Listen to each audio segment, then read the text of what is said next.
तब ना। तो आज के पत्रकार वार्ता में आप सभी साथियों का जो यहाँ उपस्थित हैं सभी का स्वागत है। और साल का अलविदा दिन भी है। अच्छा दिन आए कल से आप सभी के जीवन में, ऐसी कामना भी करते हैं। हमारे साथ देख रहे हैं सभी हमारी पार्टी के जो प्रवक्ता हैं, सब लोग बैठे हैं। एजाज अहमद जी हैं, सारिका पासवान जी हैं, अरुण जी हैं, प्रमोद सिन्हा जी हैं, आरजू खान जी हैं। ये सब हमारे पार्टी के प्रवक्ता हैं और आप सबको जानते हैं कि प्रतिदिन इन चेहरों से आप लोग रूबरू होते रहते हैं। आज आप लोग को बुलाने का मकसद ये है कि हम लोग कई दिन से और आप लोग भी लगातार उस खबर को प्रमुखता से दिखा भी रहे हैं, कवर कर भी रहे हैं। और ये बिहार की खबर अब राष्ट्रीय स्तर पर चिंतन और चिंता दोनों इसमें समाहित हो चुका है। इसलिए हमें लगा कि इस विषय पर बातें स्पष्ट होनी चाहिए। जब 7 दिन तक 6 दिन तक अभ्यर्थी जब सत्याग्रह कर रहे थे और वो अपनी आवाज को उठा रहे थे तो उनका सुध लेने वाला कोई नहीं था। सत्ता प्रतिष्ठान तो बिल्कुल उनको यूं ही ठंड में छोड़ ही दिया था गर्दनी बाग में। वहां हमारी बहनें, हमारे वहां भाई जो अभ्यर्थी थे वो मांग पर अड़े थे कि परीक्षा रद्द होनी चाहिए, री एग्जाम पर अड़े हैं। उन लोगों ने नेता प्रतिपक्ष तेजस्वी जी से लगातार संपर्क साधते रहे। यात्रा में निकले हुए थे, तेजस्वी जी के नेतृत्व में यात्रा चल रही थी। इन लोगों के आग्रह पर नेता प्रतिपक्ष देर रात में वीडियो कॉल पर बात की और बात कर करके इनको कहा कि मैं आऊंगा। और वो देर रात पहुंचे और पहुंच कर करके लोगों को अपना नैतिक समर्थन दिया। और एक शब्द उन्होंने कहा था, क्योंकि यहां जो लोग हैं उसमें कई साथी उस दिन वहां मौजूद थे, कि ये राजनीतिक विषय नहीं है, ये विषय है अभ्यर्थियों के इंसाफ का। ये विषय है बिहार में सफल परीक्षा कराने का, जो लीक रहित हो, लीक सहित नहीं हो। पूरी सरकार लीक सहित है, लीक रहित नहीं है। और इसलिए मैंने कहा कि बिहार में तेजस्वी जी 17 महीने जब थे कोई परीक्षा लीक नहीं हुआ, लेकिन 17 महीना के पहले और 17 महीना के बाद लगातार लीक हो रहा है। और इस लीक से कोई राष्ट्रीय जनता दल और जनता दल यू और भारतीय जनता पार्टी को वोट देने वाले लोग सिर्फ नहीं, हर लोग परेशान है। सरकार है बोला वेयर इज गवर्नमेंट, ना बाहर में, प्लीज लेट मी कंप्लीट, न सड़क पर मुख्यमंत्री बोलते,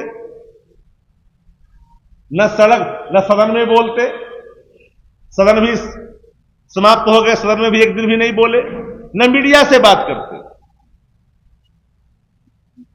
तो तीनों जब जानना चाहता है बिहार के लोग कि माननीय मुख्यमंत्री जी को आखिर कौन सी स्थिति उत्पन्न हो गई है उनके अंदर, क्या राज इस दंश को कब तक भुगतेगा, ये सवाल यक्ष है। और यक्ष प्रश्न जब सामने खड़ा होता है तो उसके हल निकलने चाहिए। बाहर के मुल्कों में ऐसे स्थिति में शासक को अपदस्थ कर दिया जाता है, लेकिन बिहार के मुख्यमंत्री जी और माननीय मुख्यमंत्री जिनके प्रति हम आदर का भाव भी रखते हैं, क्योंकि बिहार के मुख्यमंत्री हैं, आदर करना चाहिए।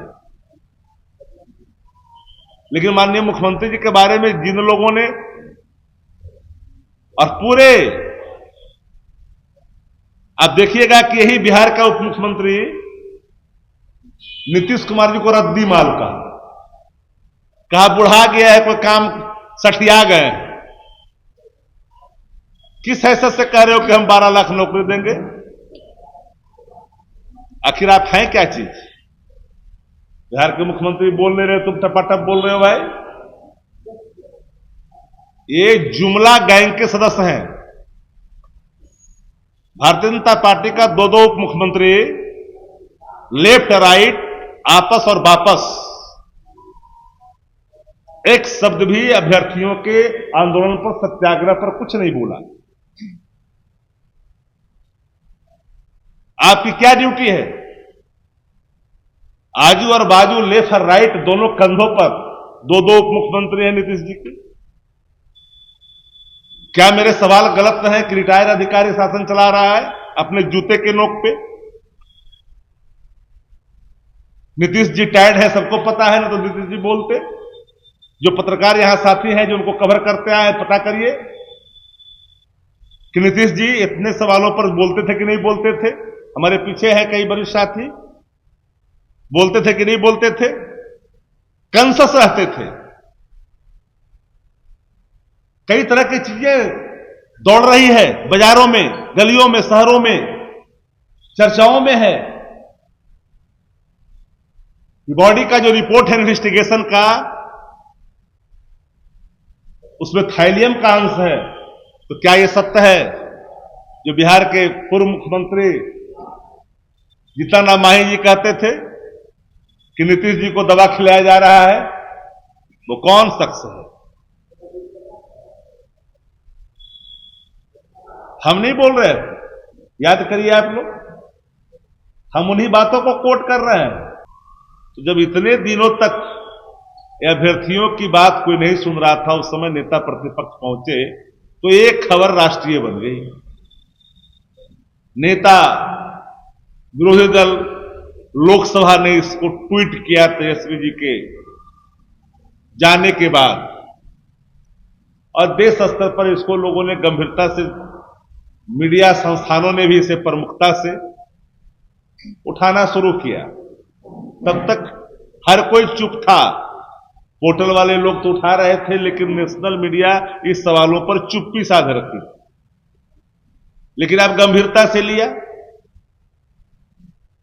इसी बीच सत्ता प्रतिष्ठान को लगा कि अब जो है फजीहत हो रही है, और मुझे हैरानी होती है, बीपीएससी बीपीएससी बीपीएससी, सरकार चाहे सरकार नॉमिनेट करती है बीपीएससी को।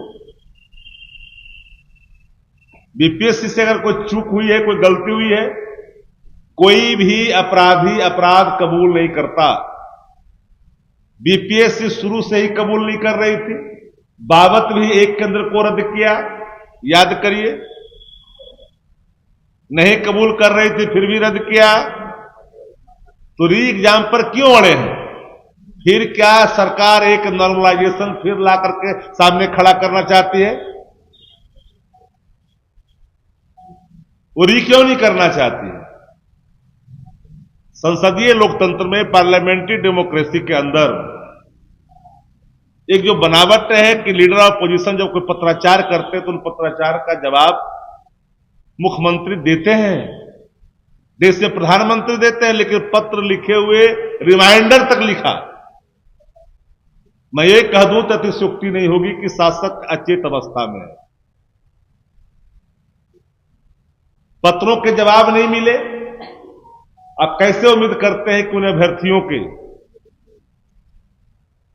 जो सवाल है सामने उसको गंभीरता से शासन ले? हम लोग नैतिक समर्थन क्या उवाल हुआ? तो भारतीय जनता पार्टी, मैं देख रहा हूं, सत्ता प्रतिष्ठान में जब बेचैनी हुई तो सत्ता प्रतिष्ठान का जो बेबी प्रोजेक्ट है, जो बाजारू शिखंडी जिसको आप कह सकते हैं, बेबी प्रोजेक्ट के माध्यम से पूरे इस सत्याग्रह को सत्यानाश करने के लिए एक रास्ता तैयार किया गया, डिवीजन की गई। ये अभ्यर्थियों के कोई जात नहीं है, उनके सवाल एक हैं, उनके रंग भी एक है। जात पात में तब्दील करने की कोशिश की गई, और जो वीडियो सामने फुटेज आया उसमें जाति सूचक शब्दों का भी इस्तेमाल हुआ।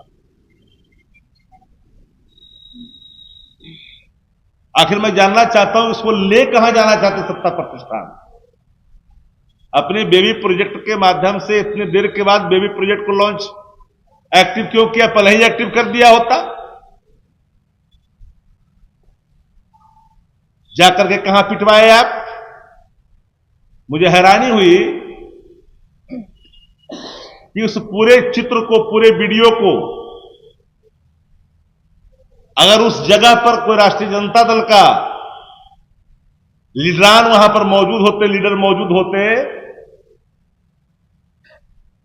तो हमें लगता है कि प्लेटफॉर्म उनको बकसता नहीं।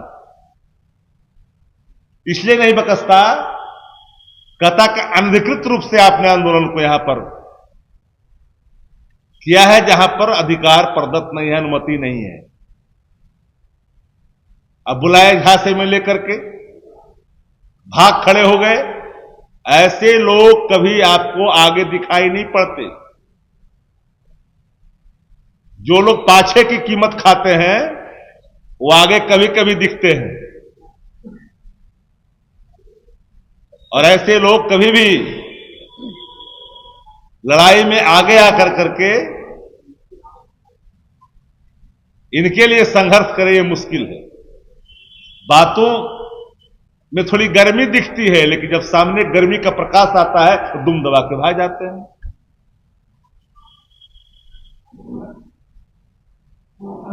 हमने देखा, कई लाइन देखा, मैं नाम लेना नहीं चाहता किसी का। एक नेता है, 5 बार के सांसद हैं, 90 के समय में एमएलए हुए थे। उस समय हाफ पेट पर पहन कर करके कहीं रोड किनारे विसर्जन करता होगा। वो भी अपनी सीमा का ख्याल नहीं रखता है और तुम तड़ाका करके प्रयोग करता है शब्दों का। राजनीति में राजनीतिक शुचिता कायम होनी चाहिए। अभ्यर्थियों की मांग को नैतिक समर्थन राष्ट्रीय जनता दल करता है और करता रहेगा। री एग्जाम की मांग है और री एग्जाम तक हम अड़े हैं। तेजस्वी जी ने, जो नेता प्रतिपक्ष है, जिनके नेतृत्व में राष्ट्रीय जनता दल काम करती है, असूलों की, सिद्धांतों की, आइडियोलॉजी की, विचारों की, जो कहता सो करता, एक एक कार्यकर्ता वही करता।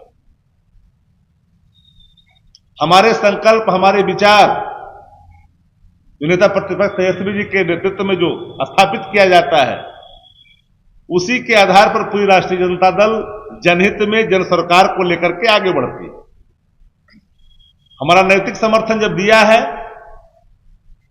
तो तार्किक दिया है, और पत्राचार जो हुआ है वो तथ्यात्मक है।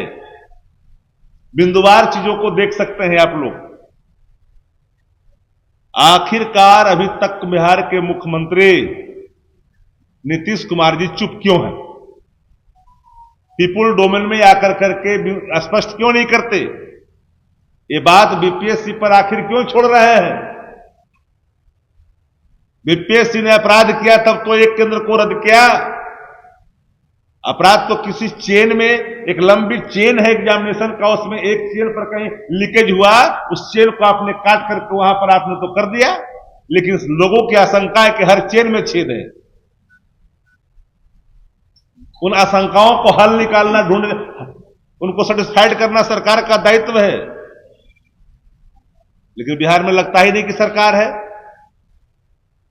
लेकिन पूरे आंदोलन में एनडीए का कोई भी घटक दल, not only chief minister of Bihar Nitish Kumar ji, कोई भी एक भी घटक दल का शीर्ष नेतृत्व कुछ नहीं बोल रहा है, चुप्पी साधे हुए। कोई नहीं बोल रहा है। इसलिए नहीं बोल रहा है कि बेबी प्रोजेक्ट को आगे किया है। राजनीति में बाजारों से खंडी का तारीख लंबी नहीं होती है। पूरे आंदोलन को तहस नहस करने की कोशिश की। आखिर हल क्या निकला? माननीय मुख्यमंत्री जी से नेता प्रतिपक्ष तेजस्वी जी ने दूरभाष पर संपर्क साधने की कोशिश लगातार कर रहे हैं। बात होगी, समय जरूरत पड़ेगा, स्वयं मांग करके मिलेंगे। अभ्यर्थियों के हित में भी पहला हमारा कर्तव्य है कि अभ्यर्थियों के सवालों का हल निकलनी चाहिए। 17 महीना में एक पर्चा लीक नहीं, गांधी मैदान में खुशनुमा माहौल, चारों तरफ तालियों की गड़गड़ाहट, एक ऐसी लकीर जो गांधी मैदान रैलियों के लिए जाना जाता था, वो गांधी मैदान तब्दील हो गया नियुक्ति मेले में। वो सुनहरा पल, वो सुनहरा दिन आज भी सुकून दे जाता है। लेकिन जब इस चीजों को देखते हैं, जब अभ्यर्थी गर्दनी बाग से पिटाते पिटाते गांधी मैदान जाते हैं, लहूलुहान अवस्था में खड़े होते हैं, उनकी आह निकलती है, वह भी देख रहे हैं। इसलिए राष्ट्रीय जनता दल नैतिक समर्थन नैतिक रूप से अभ्यर्थियों को दे भी रहा है और मेरा लगातार ये संघर्ष नैतिक रूप से जारी रहेगा जब तक इनको न्याय नहीं मिलता। और ये कौन एश्योर करेगा जी कि ये परीक्षा प्रश्न पत्र लीक न हो? ये कोई आखिरी भी नहीं है, ये पहला भी नहीं है, लेकिन गवर्नमेंट को तो ये एश्योर करना पड़ेगा। इतने बड़े बड़े पैसे लगा करके इतने बड़े बड़े परीक्षा केंद्र बनाए गए बापू के नाम पर, और वहां पर भी ये हाल। एक तो बापू का अपमान हो ही रहा है बिहार के अंदर में। एक गायिका गाता है, बापू का पसंदीदा भजन गाती है, तो माफी मांगना पड़ता है। वो कैसा बिहार, कौन सा बिहार बनाना चाहते हैं सत्ता प्रतिष्ठान के लोग? और ये दो जो उप मुख्यमंत्री है ना, इनका एक ही काम है, सिर्फ भाषाई रूप से फुहड़पन का इजहार करना। इसके आगे इनके पास काम नहीं। दो मुख्यमंत्री का दो काम बता दीजिए, बिहार के अंदर में दो बड़े काम बता दीजिए दो उप मुख्यमंत्री का। ईर्षा छोड़ करके, ईर्षा, द्वेष, राग, भेद और भाव दोनों उप मुख्यमंत्रियों के आचरण में निहित है। एक पुल का तो कहा कि मैं होने ही नहीं दूंगा, तो फाइले को ऊपर लेकर के उस पर बैठा हुआ है। डेवलपमेंट फॉर होम, उस पर कोई एक जाति चलता है क्या? सड़कें जब बनती है तो हर धर्म, हर मजहब के लोग, हर जाति के लोग, औरत मर्द, हर धर्मावलंबी उससे गुजरते हैं। ऐसी भावना, हीन भावना, घाट घाट का प्रतिदिन मोचन करने से संग्रही भूमिका में जिस तरह से बिहार को आप ले जाकर के बिहार को बर्बाद कर रहे हैं। हम लोग तो घूम रहे हैं बिहार के इलाकों में, नेता प्रतिपक्ष तेजस्वी लगातार घूम रहे हैं। कोई ऐसा कस्बा, कोई भी ऐसा इलाका जहां पर भ्रष्टाचार ना हो। हर जगह पर जहां हाथ डालिएगा भ्रष्टाचार ही भ्रष्टाचार है। इसके लोग क्या क्या बोल रहे हैं, हिंदू मुसलमान, हिंदू मुसलमान। एक बीजेपी का एमएलए क्या बोल गया, सरेंद्र, आप लोगों ने तवज्जो नहीं दिया। कितनी ओछी टिप्पणी कि राजद का कोई भी प्रत्याशी किसी जाति का है वो मियां है। मैंने नहीं कहा। आप लोग देखो, उस वीडियो को देखिए, मेरे ट्वीट को भी देखिए। वो शैलेंद्र उवाच है, शैलेंद्र उवाच, और सुकारू बौकार बाच, शैलेंद्र उवाच है। 12 बच्चा पैदा करता है। अगर आप किसी रोग से ग्रसित हैं, प्रजनन की शक्ति आप में निहित नहीं है, उसका दोषी दूसरा समाज नहीं हो सकता है। क्यों घिरना? हमारे लिए सब बराबर है। इस देश का संविधान क्या है जी? धर्मनिरपेक्ष है, आत्मा। हिंदू, मुस्लिम, सिख, ईसाई सबके प्रति आदर का भाव है। लेकिन इतना जहरीले भाव, इसलिए मुख्य रूप से हम लोगों ने सिर्फ आज आप लोग को कष्ट इसलिए दिया कि अभ्यर्थियों की मांग का राष्ट्रीय जनता दल सिर्फ समर्थन ही नहीं करता है, अंतिम दम तक कान पकड़ करके अगर सत्ता प्रतिष्ठान को अगर री करवाना होगा एग्जाम, तो री एग्जाम करवाएगी, छोड़ेगी नहीं। भटकाओ, बिखराओ करने की जो कोशिश की जा रही है, अभ्यर्थी भी समझ चुके हैं। और कोई सवाल है तो पूछिए।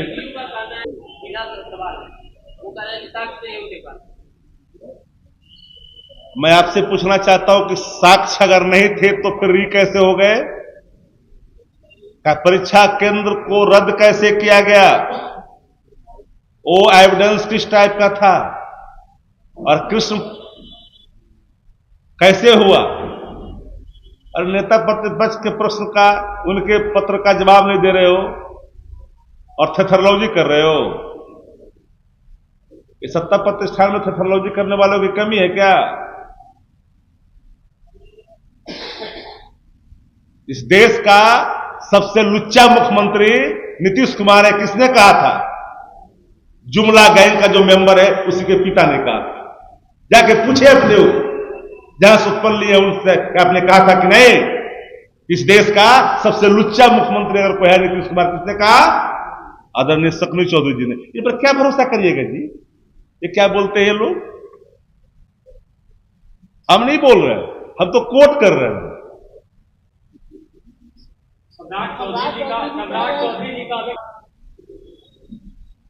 जब उन्होंने कहा कि मैं माननीय मुख्यमंत्री से मुलाकात करूंगा कल के प्रेस कॉन्फ्रेंस से, और अभ्यर्थियों को ये धारास बनाया कि मुख्यमंत्री से ही मिलेंगे, पूरी भारतीय जनता पार्टी में बेचैनी सी छा गई। और सुबह सुबह बड़बोला और जुमला गैंग का मेंबर और बिहार के उप मुख्यमंत्री जाकर करके यूं ही अफवाह फैला दिया। नीतीश कुमार जी ने बढ़िया से बात तो डांटा है बुला करके कि तुम कैसे घोषणा कर दिया जी, मुख्यमंत्री मैं हूं, तुम कौन होता है घोषणा करने वाला? डांट पिलाई गई है जो मुझे जानकारी है। और डांट मुख्यमंत्री नहीं, मुख्यमंत्री चुपचाप बैठे थे, वहां एक रिटायर्ड अधिकारी ने डांट दिया। ये हैसियत है ऐसे लोगों की। नहीं कल एक बयान कहीं से छप गया 12 लाख देंगे नौकरी, 2 करोड़ से 12 लाख पर आ गई। जुमला गैंग के मेंबर, ये जुमला गैंग के मेंबर है। प्रशांत किशोर ने कल संवाददाता सम्मेलन किया, 2 दिन पहले उन्होंने साफ तौर से कहा कि किसके बारे में? प्रशांत किशोर तमाम लोगों के बारे में। मैं किसी पर टिप्पणी नहीं करता, मैं नाम भी नहीं लेता, क्योंकि कई लोगों का आपने नाम लिया, उनका हैसियत तभी राष्ट्रीय जनता दल कार्यकर्ता के लायक भी नहीं है। इसीलिए आप जिनका हम तो नाम लिए बगैर मैंने कहा ये कौन है कौन नहीं समर्थन में है सब लोग जानता है, अभ्यर्थी भी जानते हैं कि अभ्यर्थियों की बातों को जब तवज्जो नहीं दी जा रही थी तो अभ्यर्थियों ने नेता प्रतिपक्ष से बात की, वीडियो कॉल पर बात की, उन्होंने आकर के समर्थन दिया। तब ना नेशनली रीजनली एक खबर टॉप 10 में चलने लगा और पत्राचार किया गया मुख्यमंत्री से। हम तो आगे ही हैं। जूठा पत्तल पर चाटने की आदत उन लोगों को है, हम तो खुद पिच बनाते हैं और उस पिच पर खिलाते हैं। तमसोमा ज्योतिर्गमय गुरुकुल शिक्षा मंदिर संस्थान के साथ बनाए अपना भविष्य। रेगुलर और प्रोफेशनल कोर्सेज, सेकेंडरी और senior secondary courses, law, teachers training courses, pharmacy and nursing के साथ पैरामेडिकल में डायरेक्ट एडमिशन पाए। वेबसाइट विजिट करें या दिए गए नंबर पर कॉल करें। हमारा पता है गुरुकुल शिक्षा मंदिर संस्थान, कल्याण चौक, DS कॉलेज रोड, कटिहार। हमारा वीडियो अगर आपको अच्छा लगा हो तो आप हमारे वीडियो को लाइक करें, शेयर करें और हमारे चैनल को सब्सक्राइब जरूर करें।